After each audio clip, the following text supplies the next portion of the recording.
Assalamualaikum warahmatullahi wabarakatuh. Dalam kesempatan kali ini saya akan memberikan kuliah tentang metabolic syndrome from basic to practice. Ini merupakan salah satu mata kuliah dalam blok EMN ya, yang mana metabolic syndrome ini penting untuk kita ketahui sebagai salah satu tata laksana dan model untuk memenuhi standar kompetensi dokter Indonesia, di mana kompetensinya adalah kompetensi 4. Baik, apakah suara saya terdengar dengan jelas? Kalau terdengar dengan jelas, maka mari kita mulai dengan berdoa bersama. Sehingga apa yang kita dapatkan bisa bermanfaat bagi kita saat ini, pada saat menyelesaikan perkuliahan, juga nanti pada saat berpraktek atau berprofesi menjalankan praktek dan profesinya sehari-hari. Baik.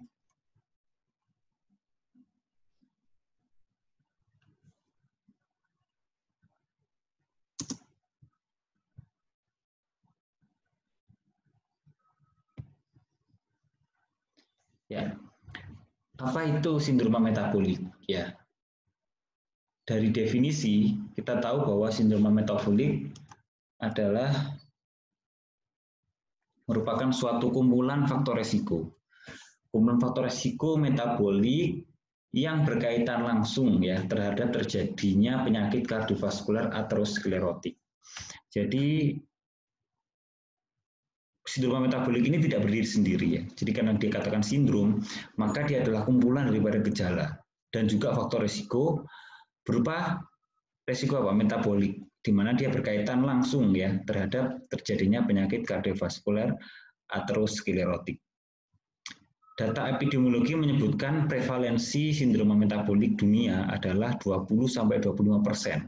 Artinya seperempat daripada populasi dunia mengalami sindroma metabolik ya, dari data prevalensi ya. Kemudian dari Framingham Offspring Study ya, menemukan bahwa pada responden berusia 26 sampai 82 tahun terdapat 29,4 pria dan 23,1 wanita menderita sindroma metabolik. Nah, Himpunan Studi Obesitas Indonesia (HISOBI) menunjukkan prevalensi sindroma metabolik itu sebesar 13,13%. Dan di negara lain, Prancis juga menemukan prevalensinya 23% pada pria dan 21% pada wanita. Artinya apa? Secara epidemiologi, data sindroma metabolik ini tidak bisa dianggap sepele. Karena semakin besar kejadian daripada sindroma metabolik akan memicu beberapa kaskade penyakit vaskuler ya, baik itu penyakit kardiak atau penyakit vaskuler itu sendiri ya. Nah, sedikit kita bicara sejarah tentang sindroma metabolik ya. Awalnya sindroma metabolik ini termasuk baru diketahui ya sebagai sebuah sindrom. Cuman kalau melihat riwayatnya, maka sebenarnya penyakit ini sudah ada sejak lama. Hanya saja penamaan dan juga terminologi daripada sindroma metabolik baru akhir-akhir ini kita perdalam dan pelajari ya. Nah, pada tahun 1988, Raven ya, salah satu endokrinolog ya di Amerika ya, menemukan salah satu faktor resiko resistensi insulin dengan kardiovaskuler. Jadi ada kaitan antara resistensi insulin dengan kejadian penyakit-penyakit kardiovaskuler. Nah, karena tidak diketahui pada saat itu, maka Raven memberi nama dengan sindroma X. Kemudian dalam rentang waktu yang lumayan agak lama, sekitar 10 tahun, WHO mulai mencetuskan bahwa adanya sindroma metabolik pada pasien dengan diabetes mellitus. Nah, pada beberapa kriteria yang WHO munculkan pada 1998 ini, memasukkan adanya item-item diagnostik terhadap diabetes mellitus. Nah, artinya apa? Artinya ada keterkaitan antara diabetes mellitus itu sendiri dengan sindroma metabolik. Dan pada 3 tahun berselang, tahun 2001, NCEP-ATP3 ya mengeluarkan kriteria daripada sindroma metabolik itu dengan faktor lain, yaitu mana faktornya adalah tanpa resistensi insulin. Jadi adanya kriteria daripada NCEP-ATP ini melengkapi daripada data dari WHO ya, di mana ada kriteria yang tanpa resistensi insulin. Jadi lebih sensitif untuk menilai lebih dini terhadap sindroma metabolik. Nah, 2003 sampai 2005 termasuk baru ya, di mana AACE dan IDF ya, IDF International Diabetes Foundations itu mengeluarkan obesitas dengan resistensi insulin. Adanya keterkaitan antara obesitas dengan resistensi insulin ini merupakan sebuah pivot research di mana semakin tinggi resiko obesitas maka akan semakin tinggi resiko resistensi insulinnya. Nah, keterkaitan antara resiko terjadinya resistensi insulin dapat dideteksi secara dini, yaitu dengan menilai obesitasnya. Sehingga dari tahun 98 sampai 2005 memunculkan beberapa kriteria terkait sindroma metabolik. Karena setiap item dengan hasil penelitian sebelumnya adalah saling melengkapi, di mana pada 2003-2005 kita sudah tahu pivotal research-nya bahwa semakin resiko tinggi resistensi insulin itu meningkat dengan adanya obesitas. Nah, etiologinya apa? Ya, etiologinya adalah idiopatik ya. Kita tidak ketahui etiologi secara pasti ya. Cuma ada beberapa faktor risiko terkait ya. Yang pertama adalah gaya hidup. Sedentary lifestyle ya, pola makan, kemudian konsumsi alkohol, kemudian konsumsi rokok, itu dia memicu terjadinya sindroma metabolik.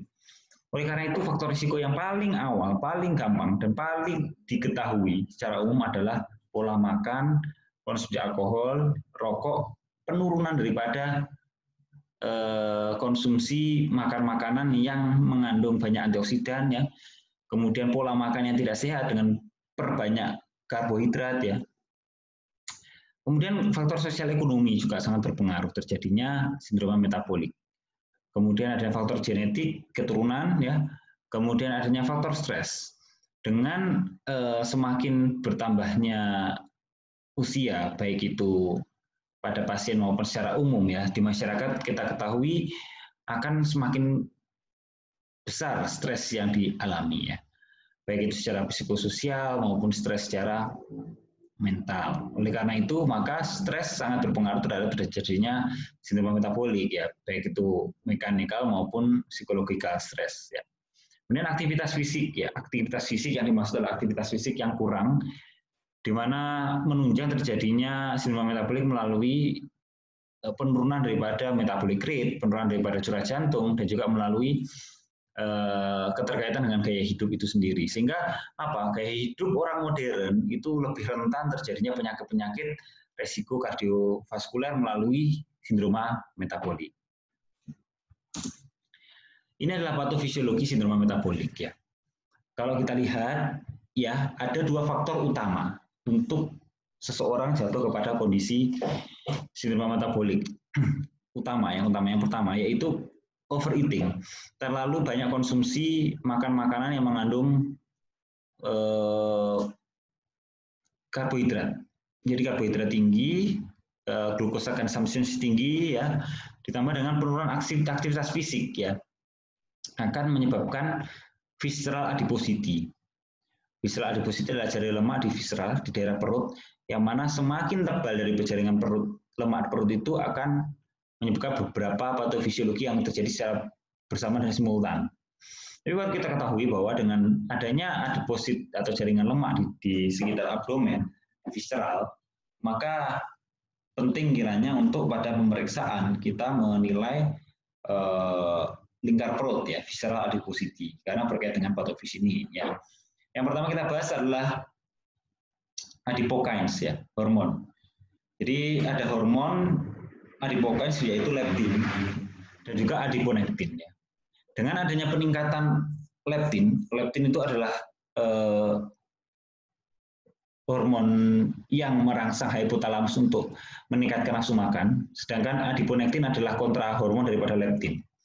Nah, adipokine ini akan memicu neurohormonal aktivasi, di mana neurohormonal aktivasi itu ada 3 hal selain daripada adipokine sendiri, yaitu peningkatan daripada trombosan 2 dan akan menyebabkan terjadi radikal bebas dan terjadi aktivasi daripada LOX ya. Aktivasi daripada LOX ini juga salah satu mekanisme terjadinya neurohormonal aktivasi selain daripada inflamasi kronis. Nah, 2 hal dari peningkatan angiotrombosin 2 ini akan juga mengakibatkan terjadinya aktivasi RAA sistem, yaitu renin-angiotensin-aldosterone system, yang mana akan menyebabkan terjadinya kronik inflamasi. Nah, di sisi lain ada terjadi peningkatan daripada TNF-alfa, interleukin 6, peningkatan CRP dan fibrinogen. Yang kita tahu adalah beberapa penyebab atau mediator inflamasi.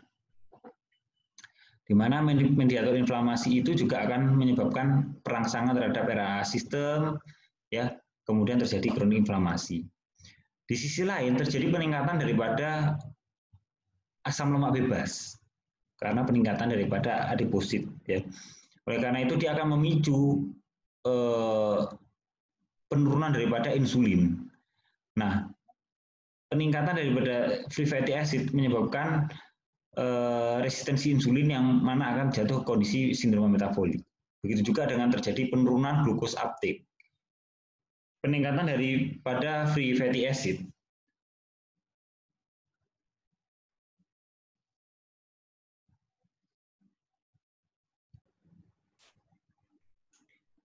baik, yang lain adalah faktor terjadi peningkatan daripada free fatty acid, yang mana akan mempengaruhi proses di liver, yaitu terjadinya gluconeogenesis, dan terjadi peningkatan lipogenesis dan peningkatan daripada trigliserid. Faktor ini akan mempengaruhi terjadinya resistensi insulin. 3 faktor utama terjadinya metabolic syndrome, yaitu neurohormonal aktivasi, inflamasi dan juga resistensi insulin, akan menambah terjadinya resiko metabolic syndrome. Nah, ini adalah kriteria diagnosis dari sindrom metabolik, di mana ada beberapa kriteria yang dikeluarkan ya dari WHO ya tahun 98, kemudian ATP3 dan juga IDF ya. Nah, ada kriteria-kriteria ini ya. Intinya adalah adanya obesitas, di mana melihat lingkar perut, yaitu abdominal atau central obesity ya. Yang kedua adalah hipertriglyceridemia ya. Kemudian hipertensi ya, kemudian kadar gula darah yang tinggi dan juga mikroalbuminuria. Untuk kriteria diagnosis WHO yaitu adanya resistensi insulin ditambah kriteria ini ya. Jadi harus ada mencantumkan resistensi insulin sebagai kriteria utama ditambah faktor risiko yang lainnya. Nah, cukup satu di antara kriteria ini ditambah resistensi insulin sudah dikatakan dia sindrom metabolik. Ya. Untuk lingkar perut laki-laki lebih daripada 0,9 dan wanita lebih daripada 0,85. Kemudian atau IMB-nya lebih dari 30 kg per meter persegi. Mau dipakai tak, Bu? Kemudian kriteria hipertriglyceridemia untuk WHO lebih daripada 150 Dan kemudian dari kriteria hipertensinya adalah lebih daripada sama dengan 140/90 atau riwayat pengobatan daripada obat anti hipertensi. Jadi kalau misalkan tensinya normal, kemudian dia sudah mendapatkan obat anti hipertensi sebelumnya, itu merupakan salah satu komponen dari hipertensi itu sendiri. Kemudian yang selanjutnya adalah kadar gula darah yang tinggi. Ya. Ini terkait dengan termasuk DM atau TGT, OGT maupun resistensi insulin yang lainnya. Jadi kalau dia sudah DM maka termasuk kriteria kadar gula darah tinggi. Kalau TGT dan juga OGT itu juga termasuk kriteria tersebut ya. Dan juga ada mikroalbumin urin, yaitu di mana rasio albumin urin dan kreatinin 30 mg per gram atau laju ekskresi albumin yaitu 20 mikrogram per menit. Ya. Pada kriteria mikroalbumin urin ini agak sedikit membutuhkan effort ya, karena harus menghitung rasio albumin urin dan juga kadar kreatinin. Oleh karena itu pada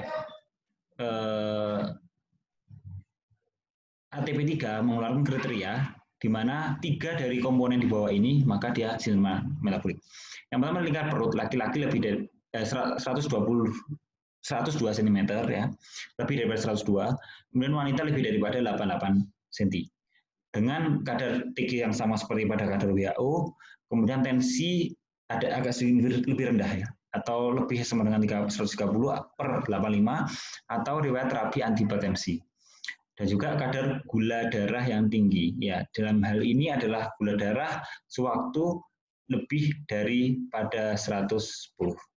Ya, tanpa memenuhi kriteria daripada mikroalbumin urea. Jadi yang mengeksklusi kriteria resistensi insulin ya. Sedangkan kriteria daripada IDF yaitu lingkar perut laki-laki lebih daripada 90 dan wanita lebih daripada 80 ya. Kemudian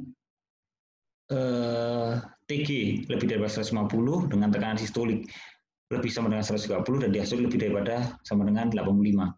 Di mana GDP lebih daripada 100. Nah, ini kriteria yang paling gampang yang kita ketahui adalah dari IDF, yang mana bisa diaplikasi hanya dengan memeriksakan lingkar perut, kemudian periksa TG, kemudian periksa kadar gula darah puasa, kemudian periksa tekanan darah. Cukup simpel yang kita gunakan dengan IDF. Nah, bagaimana mendiagnosisnya? Ya, kalau kita lihat dari kriteria tadi, maka adanya obesitas, kemudian ada dislipidemia yang ditandai dengan adanya TG lebih daripada 150 atau HDL kolesterol kurang daripada 50 atau 40 pada pria dan sedang dalam pengobatan penurun kolesterol ya. Kemudian ada hipertensi yang tadi sudah disebutkan dan juga hiperglikemia, maka dinyatakan seseorang jatuh ke kondisi sindroma metabolik. Kalau kita lihat bahwa kriteria hiperglikemia itu adalah dari gula darah. Artinya apa? Artinya kalau gula darah dia sudah jatuh pada kondisi diabetes mellitus, maka dia memenuhi satu kriteria daripada sindroma metabolik. Ya, sehingga kalau kita lihat bahwa gula darah sangat merupakan pemeriksaan yang sangat penting. Ya. Nah, bagaimana terapi yang ditujukan untuk mengatasi sindrom metabolik ini? Yaitu mencapai berat badan ideal, yaitu normal weight, di mana mengurangi berat badan 5-10% selama 1 tahun. Dengan apa? Yaitu dengan aktivitas fisik 30-60 menit 5 kali per minggu. Ya. Atau mengurangi asupan lemak jenuh, lemak trans, dan juga kolesterol. Ya, pasti ya. Dengan diet, kita menurunkan faktor risiko obesitas. Ya. Targetnya berapa? 5-10% dari berat badan per tahun. Misalkan berat badan kita 80, maka targetnya adalah dalam 1 tahun turun 70, kalau misalnya berat badannya 70, berarti kita turun 7 kilo dalam 1 tahun. Ya. Nah, penurunan tidak terlalu cepat, karena resiko penurunan berat badan terlalu cepat, maka sindrom metaboliknya, metabolik efeknya akan semakin berat. Nah, maka aktivitas fisik yang disarankan adalah aktivitas fisik yang memicu denyut jantung, ya, yaitu cardiac exercise, di mana Aktivitasnya adalah 30-60 menit dengan interval 5 kali per minggu. Ya.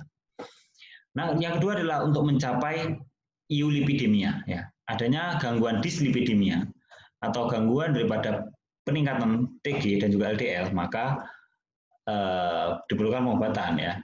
Pengobatannya bisa menggunakan fenovibrat dengan target TG kurang daripada 200 dan LDL kurang daripada 160. Dan juga terjadi peningkatan HDL.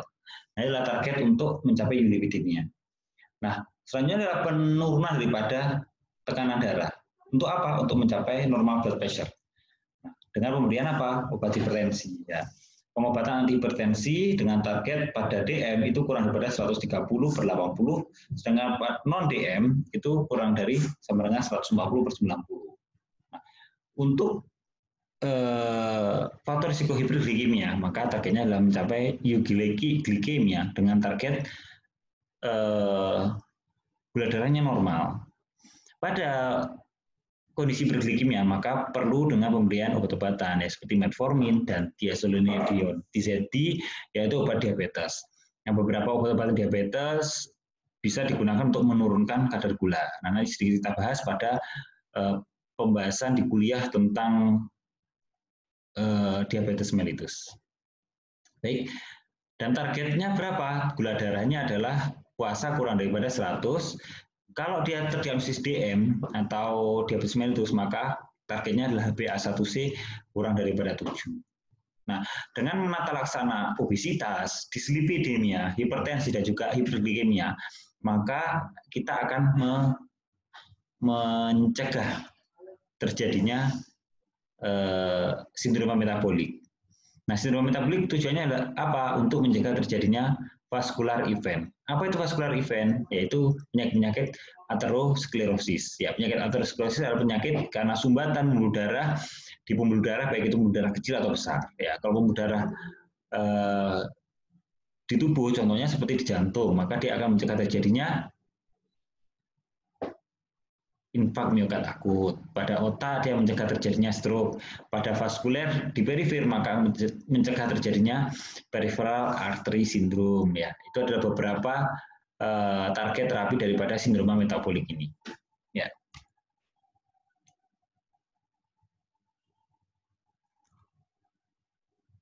Ya, saya kira cukup segitu kuliah daripada sindroma metabolik di blog ini. Ya, semoga bisa memberikan manfaat bagi kita semua. Mari kita tutup dengan doa kafaratul majelis.